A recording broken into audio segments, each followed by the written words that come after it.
السلام عليكم ورحمة الله تعالى وبركاته. وش راكم حبيباتي؟ ان شاء الله راكم لاباس. حبيت نشارك معكم روتين يوم امس، روتين سريع شوية، مقبلات سريعة. وراكم عارفين رانا بدينا نعياو شوية من رمضان، ولكن لا، ما لازمش نفقدوا العزيمة، لازم نأدوا الأمانة إلى آخر يوم إن شاء الله.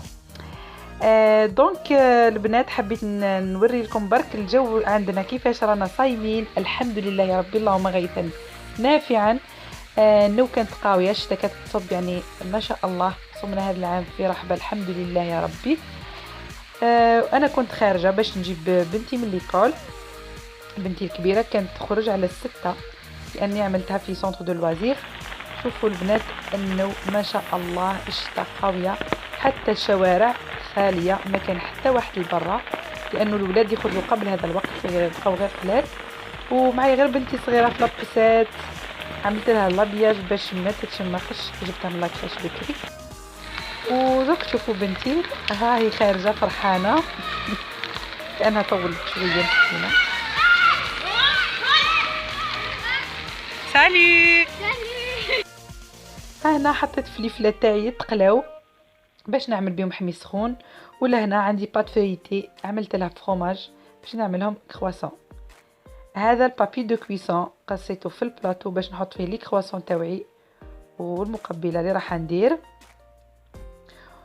وهذا خبز كنت شاركته معاكم البنات، بري كوي ولا دومي كويسون، رايحه نقصه على شكل دوائر.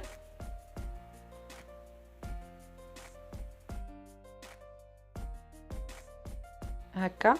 ومن بعد لي كرواسون تاعي عملت لهم جون دوف من فوق.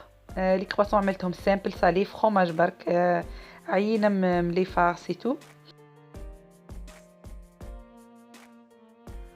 ونفس الصفار البيض اللي تبقى لي زدت له معدنوس وثوم وفلفل كحل وملح، ونقعت فيه هذاك الخبز باش يعمل لي هذاك الذوق، هذاك الكروستيون من فوق الخبز. الحقيقه جبني لاني كثرت له شويه ثوم. ومن فوق عملت فوق هذا كل عملت الطون.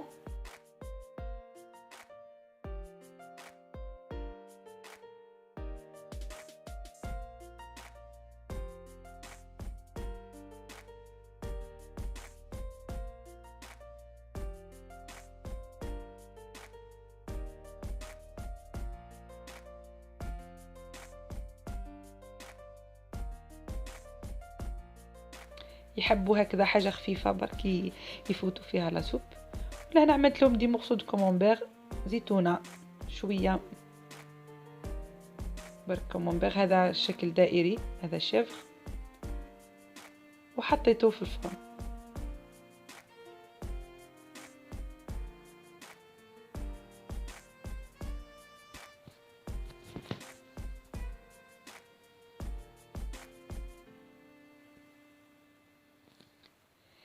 بالنسبه للتحليه اللي عملتها البنات، الفراز غسلته مليح، 2 بانان، عندي لي بودبار، وعندي واحد لا كريم ايباس تاع لا فريز.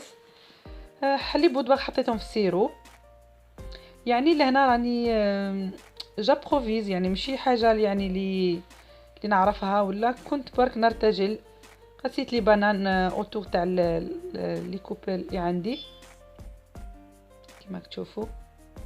ولكن المهم الصح في النهايه الشكل جميل والطعم مليح. انا من نوع يعني ماشي من النوع اللي نقعد يعني قدام طبق تقديم تاع الفواكه ونبدا نقشر وناكل، ما نحبش، خاصه بعد ما نشبع. باغ كونطخ هكاك يعودوا ديكوب، يعودوا مقصين يعني من قبل ناكلهم الحق. يعني انا والعائله تاعي هكا نحبوا ناكلوا لي فخوي. ولا انا عملت لا كريم هذيك من فوق.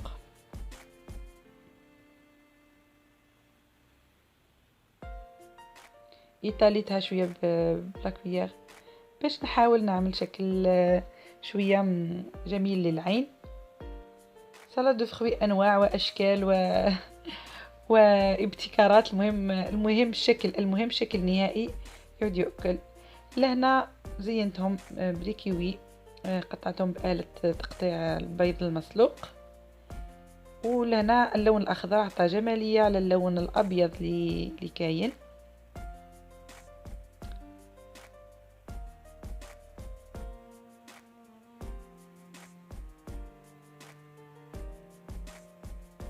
هكا حتى نكملهم كامل.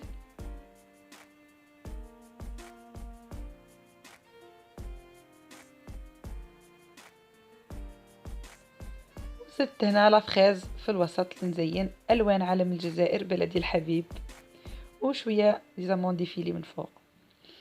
لهنا حطيت الزيت في الطاجين تاعي. رايحه نعمل طاجين بالخضر والدجاج، جلبان، بطاطا، زروديه، طوماط، فليفلات وبصل، اكيد كميه من البصل هكا نشلطو. بعد ما سخن الطاجين تاعي والزيت مليح صبيت عليه هذاك البصل. والبنات الطاجين يحب البصل. انا تفرجت الطاجين في عده قنوات يوتيوب في مغاربيه وفي ولايات بزاف، كاين بزاف طرق بزاف يعني انا حاولت نعمل قد عملته قدام مره ودائما ينجح لي الحقيقه. فتقربت الى هذه الطريقه لطبخ الطاجين ويخرج لي رائع، والخضر كانها طيبه في الفرن ابن من الفرن. يعني بالنسبه لي انا من محبي الخضر اكثر من اللحوم. هذا ابن طبق ذقته في حياتي، الطاجين بالخضر، يعني صحي وبنين.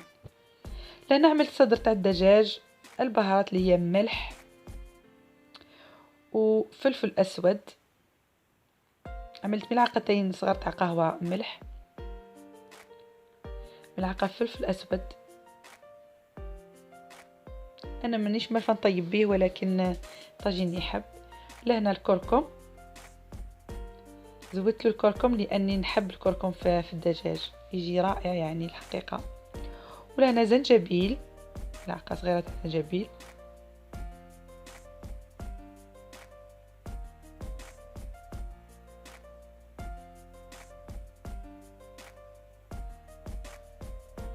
والكوري في الاخير عملت كوري. وقصيت حبه طوماط باش هذوك لي زيبيس ما يتحرقوش.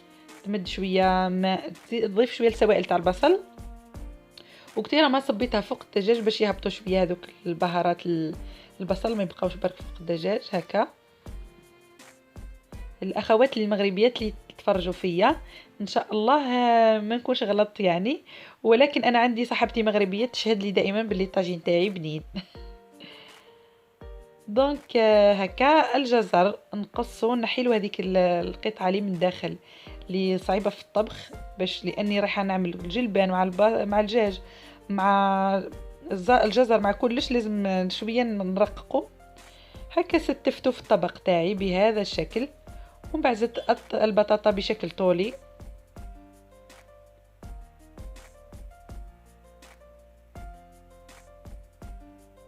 هذا الطبق ما يحتاجش كميه كبيره من الماء. انا فقط عملت قطره فوق الدجاج في البدايه، وفي النهايه راح نعمل مقدار كأس من الشاي من الماء، عملت فيه الملح والكركم باش رميته فوق الجلبان فقط. انا ما طبختوش بالماء يعني جا ما شاء الله. نقصت له برك النار، يحب النار مهيله. وهكا الجلبان حطيته في الوسط وعمرت كل هذوك الفراغات. جبت من الكونجيلاتور لانه كان مغسول وخفي. عمرت كل الفراغات نحبوا الجلبان.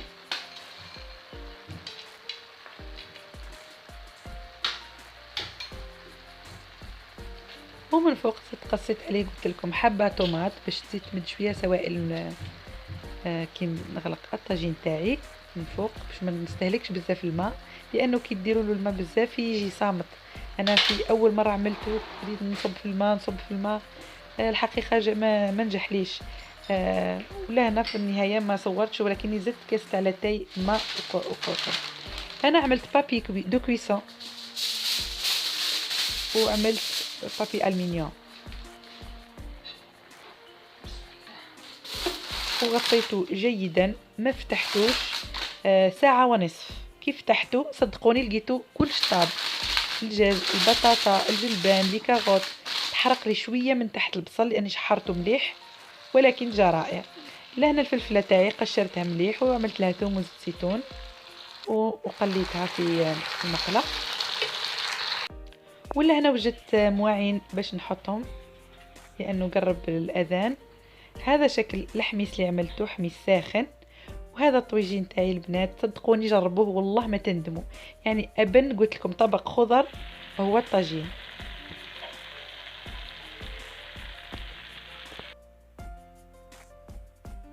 كلش ذايب كما تشوفوا، كل شغل طاب في الفور. هنا شوربه فريك تاعي في القدره تاع الطين، كما تشوفوا راهي مازال تغلي لانه كما عارفين الطين يحكم سخانه. غطيتهم وخليتهم باش نعملهم في طبل التقديم لاني عندي بنتي صغيره شويه تفتف. وهذو المقبلات اللي عملتهم البنات، والله يعني كلو يعني ما شاء الله. بنان بزاف، الفرomاج ذاب، الطون تحمر، هذاك البيض كيفاش طاب في الخبز. وهذه مقبله سريعه يعني كفكره، كي ما تبغيش ديري البوراك ولا سوفلي ولا تقدري بالخبز تسلكي راسك، ولا بخبز التوست، ولا كاين يعني بزاف طرق. وهذو لي كرواسون صالي فوغي او فرomاج هما ثاني هايلين يعني خاصه الاطفال. واما بالنسبه للتحليه لا دو فروي، كان هذا هو شكلها بالوان علم بلادي الجزائر، اخضر وابيض واحمر. ربي يحفظ بلادنا يا ربي. وكان هذا هو فطوري البنات لنهار امس.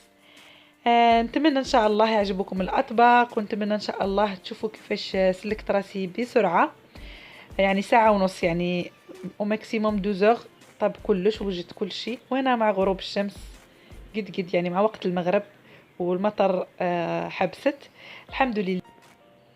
بنات تعلقوا لي تعليقاتكم الجميله الرائعه اللي تخليني نستمر، وان شاء الله نحسن من القناه احسن. صحه فطوركم وبسلامه.